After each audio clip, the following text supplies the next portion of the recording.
एक स्टूडेंट की कहानी जो सपनों को हकीकत बनाने की कोशिश कर रहा है। रातों की नींद, दिनों की थकान, पर हिम्मत अभी भी बाकी है। कभी कभी लगता है नहीं होगा, कभी लगता है सब छोड़ दूं, कहीं दूर चली जाऊं जहां मुझे इस दुनिया से कोई मतलब ना हो। लोग कहते हैं तुमसे नहीं होगा, कितने मार्क्स आए, इतना पढ़ती हो फिर भी कुछ और सोचो। लेकिन एक आवाज़ हमेशा कहती है तू कर सकती है।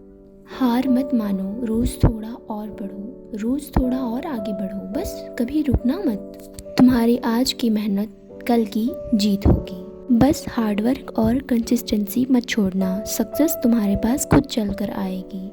एक दिन वही लोग कहेंगे हमने हमेशा तुम पर विश्वास किया था, तुमने कर दिखाया।